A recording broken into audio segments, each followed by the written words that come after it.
សួស្តីពុកម៉ែបងប្អូនទាំងអស់គ្នាថ្ងៃនេះខ្ញុំសូមបង្ហាញពីប្រភេទSK ហុយណា1593សូមបង្ហាញផ្ទាល់មកឥ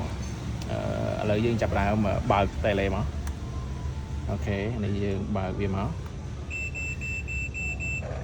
អូខេសលេងវាពិតជាមែនតើបងប្អូនឥឡូវខ្ញុំសូមបង្ហាញពីប្រភេទនៃការបញ្ជាវាបាទអានេះគឺយើងលាទៅមុខចុចខាងនេះមកលាទៅមុខអូខេយើងលាអស់មកបាទលាបានវែងមែនតើនេះលាបបលខ្លួនយើងចុចឆ្វេងចុចស្ដាំគឺយើងបបលឆ្វេងស្ដាំអញ្ចឹងណាបងប្អូនអូខេយើងគឺបបលបាន380ដឺក្រេហ្មងបាទ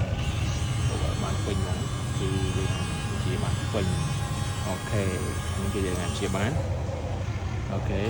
នេះយើងបបលហើយយើងអាចតម្លាក់ដៃចុះមកគឺនៅក្នុង control ខាងឆ្វេងនឹងដដែលគឺយើងទាញវាទៅក្រោមមកយើងតម្លាក់ដៃចុះយើងតម្លាក់វាដៃចុះមកអូខេនេះគឺយើងបបលខ្លួនលាដៃអូខេយើងបបលខ្លួនជីកមកយើងអាច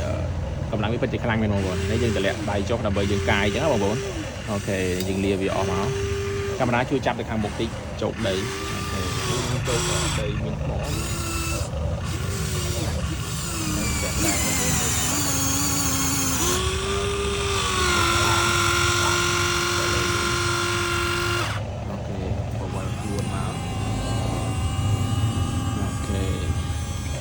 យើងលាចាក់មក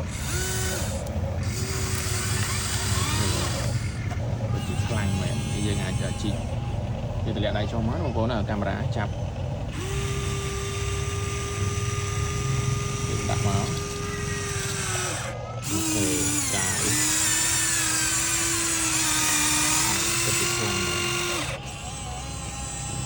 នេះបងប្អូនអាចសេរីតាមចាក់ស្ដែងទៅឡានបងប្អូនឡើងណាយើងកាយចាក់ហ្នឹងមកពីដូចខ្ញុំវាដាក់នៅឆ្ងាយអូខេទៅទី smooth មែនទេបងប្អូនអូខេនេះបបលខ្លួនបាន